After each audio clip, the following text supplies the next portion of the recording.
हमारे 8 बजे के बुलेटिन में कहते हैं खुशामदीद। हम खबरों के साथ में सादिया सैमसन करते हैं बुलेटिन का बाकायदा आगाज। और सबसे पहले आपको बताएं, कराची में बोल्टन मार्केट के करीब बम धमाके में खातून जाँ बहक और बच्चे समेत 11 अफराद जख्मी हो गए हैं। जाँ बहक खातून की शनाख्त 30 साला सानिया के नाम से हुई है। CCTV फुटेज मंजर आम पर आ गई है।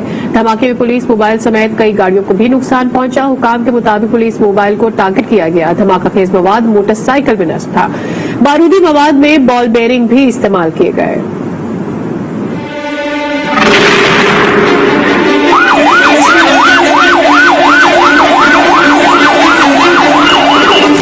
कराची एक बार फिर अमन दुश्मनों के निशाने पर। बोल्टन मार्केट में रात 9 बजे के करीब जोरदार धमाका हुआ। हर तरफ अफरा तफरी मच गई।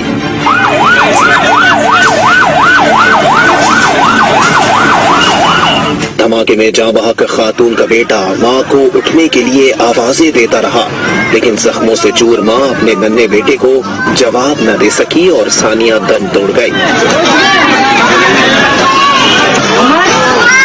अल्लाहु अकबर, अल्लाहु अकबर।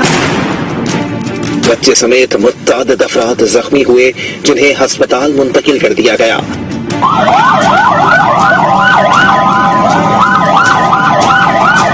धमाके में पुलिस मोबाइल समेत कई गाड़ियों को भी नुकसान पहुंचा। हुकाम के मुताबिक पुलिस मोबाइल को टारगेट किया गया। धमाका खेज मवाद मोटरसाइकिल में नस्ब था। बारूदी मवाद में बॉल बेयरिंग भी इस्तेमाल किए गए। CCTV फुटेज में धमाका होते देखा जा सकता है। वज़ीर आला सिंध मुराद अली शाह ने सिक्योरिटी हुकाम को हिदायत की है कि उन्हें हर सूरत दहशतगर्द सलाखों के पीछे चाहिए। वज़ीर इत्तलात सिंध शर्जील इनाम मेमन का कहना था कि ऐसी हरकतों से कौम के हौसले पस्त नहीं होंगे। इस प्रोजेक्ट पे 4 मुख्तलिफ कॉन्ट्रैक्टर्स काम कर रहे हैं डिफरेंट पोर्शंस का। तो इनको मैंने टारगेट दिया कि 30 मई तक तमाम सिविल वर्क, इलेक्ट्रिकल वर्क वो कंप्लीट किया जाए। सईद खनी ने कहा कि सिंध हुकूमत दहशतगर्दों को मनतकी अंजाम तक पहुंचाएगी। अल्लाह खैर करे, उम्मीद है कि आइंदा ऐसी चीज़ें ना हो और हम उस पर कंट्रोल कर लें। लेकिन जिस अंदाज में ये वाक़यात हो रहे हैं, भले उसमें बहुत ज़्यादा जानी नुकसान ना हो रहा हो, लेकिन उसका जो इम्पैक्ट है, जो असरात हैं मुल्क पर, या अमन अमान की जो मजमूई सूरत हाल है, उस पर बहुत बुरे पड़ते हैं। धमाके में मुबैना तौर पर इस्तेमाल मोटरसाइकिल शेख परवेज के नाम पर रजिस्टर्ड है। पुलिस हुकाम तहकीकात में मसरूफ है। कराची धमाके से मुतालिक तफसीलात मजीद भी जानते हैं। जाए वक़ुआ से हमारे साथ मौजूद है हमारी नुमाइंदा अनुषा जाफरी, जो कि हमें रिपोर्ट करेगी। अनुषा, बताएगा इस वक्त तक क्या क्या शवाहिद इकट्ठे हो चुके हैं? बिल्कुल, देखिए कल रात एक और जो है वो कराची के अंदर दहशतगर्दी का वाक़या पेश आया। तीसरा ये वाक़या है जो कि हुआ है। पहला वाक़या है कराची यूनिवर्सिटी दूसरा सदर में, और तीसरा जो है वो बोल्टन मार्केट खारा दर के अंदर पेश आया है। 2 जो है वो रिमोट कंट्रोल धमाके हुए। एक सदर में भी रिमोट कंट्रोल था और ये वाला धमाका भी जो है वो रिमोट कंट्रोल डिवाइस के जरिए जो है वो किया गया, जिसके अंदर 16 अफराद जो है वो जख्मी हुए हैं और एक खातून जो है वो जाँ बहक हुई है। इस वक्त जो है BDS रिपोर्ट भी इब्तदाई रिपोर्ट तैयार कर ली गई है। बताया जा रहा है जो खातून जाँ बहक हुई है वो गार्डन जो मार्केट की रिहायशी थी, जो कि कपड़े दुपट्टे तैयार करके जो है वो कागजी बाजार में जो है वो सेल आउट करती थी। यहाँ पर जो है वो माल देने के लिए आई थी, रक्शे के अंदर मौजूद थी, तो अचानक जो है वो जोरदार धमाका हुआ है, जो कि मोटरसाइकिल की सीट के नीचे जो है फ्रेम के अंदर नस्ब था, जिसके अंदर जो है वो बारूदी मवाद 4 किलो से ज्यादा और बॉल बेयरिंग जो है वो इस्तेमाल किए गए हैं। जिस मोटरसाइकिल में बम नस्ब किया था, वो जो मोटरसाइकिल है वो जो है वो किसी शेख रहमान के नाम पर है, जो कि 6 महीने पहले जो है वो इंतकाल कर चुका है। पुलिस ने जो है वो शेख परवेज की लिए जो छापा मारा। गुलिस्तान जौहर में जब छापा मारा तो पता चला कि वो शख्स जो है वो इंतकाल कर चुका है, और वो शख्स ने जो है वो मोटरसाइकिल जो है वो अपने मुलाजिम को दी हुई थी, नौकर जो था। साबिर नामी नौकर के इस्तेमाल में ये मोटरसाइकिल थी। पुलिस ने जो जब ये मालूम हुआ है तो पुलिस ने जो है वो कोर्ट पे छापा मारा है। वहाँ पर जब छापा मारा है तो जो साबिर नामी शख्स है वो जो फरार हो चुका था और उसने अपना मोबाइल भी जो है वो बंद कर दिया है। इस वक्त जो है वो मैं जाए वक़्वा पर मौजूद है, जहाँ पर यह अफसोसनाक वाक़या जो है वो पेश आया। इलाके को जो है वो कटर ऑफ कर दिया गया है। रेंजर्स की नफरी यहाँ पर मौजूद है और जिस पुलिस मोबाइल को निशाना बनाया गया है वो पुलिस मोबाइल अभी भी जो है वो इस मकाम पर मौजूद है। इस गली को जो है वो सील कर दिया गया ہے.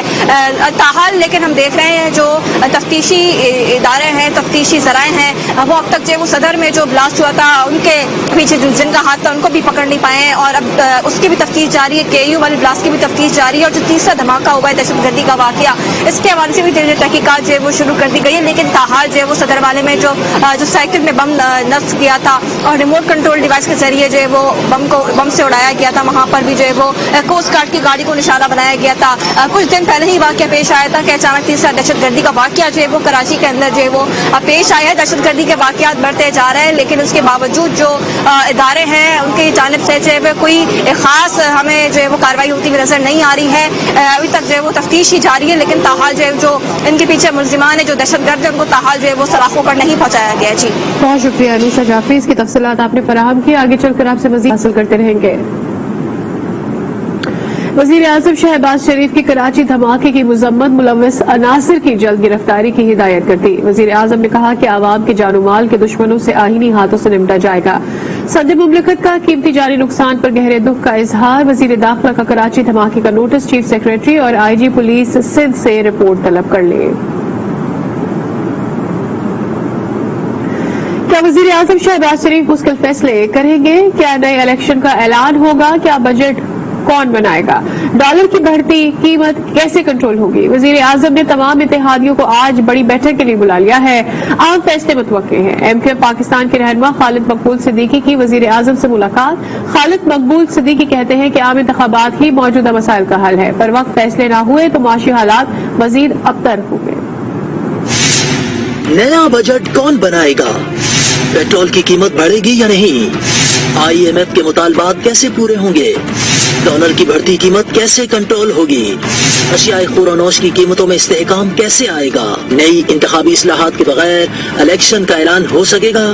کیا وزیر اعظم شہباز شریف مشکل فیصلے کر پائیں گے؟ وزیر اعظم نے تمام اتحادیوں کو بڑے اجلاس کے لیے بلا لیا. اجلاس میں اہم فیصلے متوقع ہیں. ایم کیو ایم کے رہنما خالد مقبول صدیقی نے بھی وزیر اعظم سے ملاقات کی. خالد مقبول صدیقی کہتے ہیں عام انتخابات ہی موجودہ مسائل کا حل ہیں. بر وقت فیصلے نہ ہوئے تو معاشی حالات مزید ابتر ہوں گے. مردم شماری کا آغاز اگست کے بجائے جون میں کیا جا سکتا ہے. انتخابی اصلاحات ایک ہفتے میں بھی ہو سکتی ہیں. وزیر اعظم نے زر مبادلہ کی صورتحال اور بڑھتے کرنسی ایکسچینج ریٹ پر گہری تشویش کا اظہار کیا ہے. انہوں نے تمام متعلقہ اداروں کو صورتحال کی بہتری کے لیے جامع حکمت عملی وضع کرنے اور ہنگامی بنیادوں پر مؤثر اور قابل عمل پلان پیش کرنے کی بھی ہدایت کی ہے. اجلاس سے خطاب کرتے ہوئے انہوں نے زور دیا کہ مؤثر اقدامات اٹھائے جائیں. پیپلز پارٹی کے رہنما خورشید شاہ کہتے ہیں انتخابی اصلاحات جلد کر لی جائیں. ملک کی معاشی صورتحال اچھی نہیں ہے. جتنی جلدی ہو الیکشن کی طرف جانا چاہیے. خورشید شاہ آج نیوز کے پروگرام فیصلہ آپ کا میں گفتگو کر رہے تھے. پاکستان کی جو سچویشن اکانومی کی سچویشن عمران خان نے بنائی ہے اور جو آج وہ بیٹھ کے بنا رہا ہے اور اداروں کو کسی کو میر جعفر کہہ رہا ہے, کسی کو میر صادق کہہ رہا ہے, کبھی کہتا ہے مجھے قتل کیا جائے گا, اور یہ ذوالفقار علی بھٹو بننے کی کوشش کر رہا ہے یا بے نظیر بھٹو بننے کی کوشش کر رہا ہے. بھائی وہ نیچرل لیڈر تھے, تیری طرح امپورٹڈ نہیں تھے, تیری طرح وہ ڈرامے نہیں کرتے تھے. بھٹو پھانسی کے تختے پہ گیا اور 2 سال جیل میں رہا. تمہاری طرح جس کو مارنے والے ہوتے ہیں وہ پھر جیل میں مرتے ہیں, جا کے وہاں سے سزا لگتی ہے. ایسے کوئی نہیں پڑا ہے. لیکن ابھی جو انہوں نے قتل کا بیانیہ دیا ہے کہ ان کو سازش کی جا رہی ہے مارنے کی, وہ سمپتھیز گین کرنے کی کوشش کر رہا ہے, اپنی ناکامیوں کو چھپانے کی کوشش کر رہا ہے. اپنی ناکامیوں کو جو اس نے ناکامیاں کی ہیں وہ اس نیریٹو کے تھرو کے خط آ گیا, امپورٹڈ گورنمنٹ آ گئی, مجھے نکالا گیا. تم نے کون سا کارنامہ کیا جو عوام تیرے لیے مرے؟ وہ ایک روزانہ اسپیچ کرتا ہے نا, 5 منٹ تو کم سے کم رکھ لینا. 4 سال میں نے حکومت کی ہے, 22,000 ارب روپے قرضہ لیا ہے. میں لوگوں کو بتاؤں کہ میں نے کیا کیا ہے.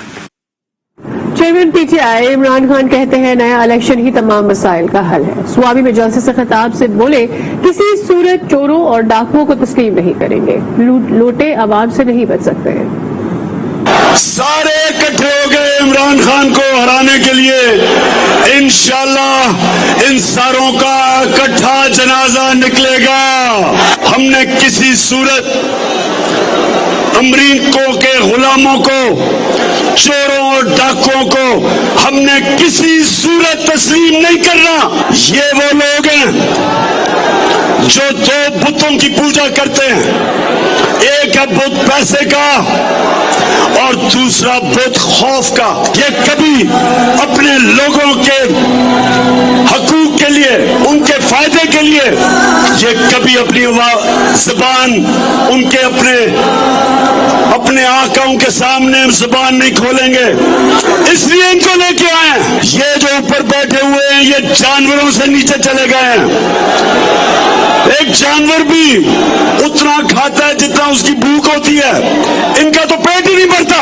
अब सारे पाकिस्तान को पता है कि लोटे कौन थे। पाकिस्तान की आवाम से ये नहीं बचेंगे इंशाअल्लाह। वफाकी वज़ीर दाखिला राना सनाउल्लाह ने कहा है कि इमरान खान की जान को खतरे के मामले की तहकीकात के लिए तैयार है। इमरान नियाजी चाहे तो जुडिशल कमीशन भी कायम कर सकते हैं। कमीशन मालूमात का जायजा लेकर आजादाना फैसला दे सकता है। इमरान नियाजी के पास शवाहिद हैं तो हमसे शेयर करें, वो अपनी सिक्योरिटी को प्रोपेगेंडा के तौर पर पेश ना करें।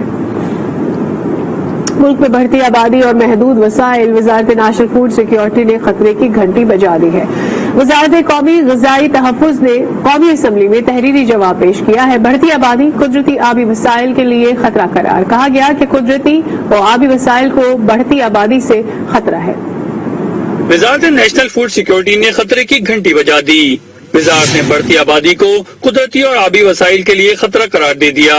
कौमी असम्बली को तहरीरी जवाब में बताया कि रवा साल 88 मिलियन टन गन्ना, 93 लाख टन चावल, 97 लाख टन मकई, 77 लाख टन आलू की पैदावार हुई। कौमी असम्बली इजलास के दौरान वजारत कौमी ग़िज़ाई तहफ़्फ़ुज़ की जानिब से तहरीरी जवाब ऐवान में पेश किया गया।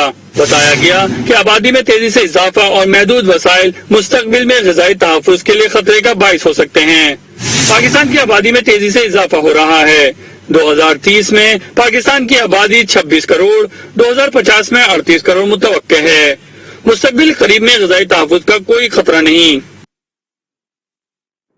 वफाकी वज़ीर माहौलियात तब्दीली शहरी रहमान ने कहा है कि माहौलियात से मुताल्लिक़ गुज़श्ता हुकूमत के प्रोजेक्ट्स नहीं रोके जाएंगे।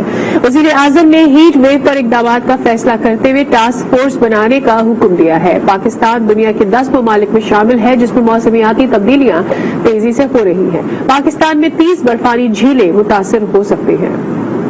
एक्शंस बहुत सारे लेने और वो शायद इतने ग्लैमरस नहीं हो कि आपने 300 ट्रीज उगा दिया, आप जरूर उगाएं और उगाते जाएं, लगाते जाएं, कतरा कतरा दरिया बनता है। लेकिन मोटी मोटी बातें मैं आपको बता चुकी। पाकिस्तान एक सबसे कम 1% ग्लोबल इमिटर है, 1% से कम 0.98 है, लेकिन अपने मुल्क और दुनिया में नंबर 5 आ चुका है as the most vulnerable country on climate change. पानी के हवाले से, और इस पे देखिए एक्सट्रीम टेम्परेचर्स का तो पानी से भी असर पर होता है। जब वो ग्लेशियर मेल्ट होता है, जब वो दरिया बिल्कुल खुश्क साली की तरफ जाता है। आपने देखा कि हमारी बर्फानी झील एक शिस्ता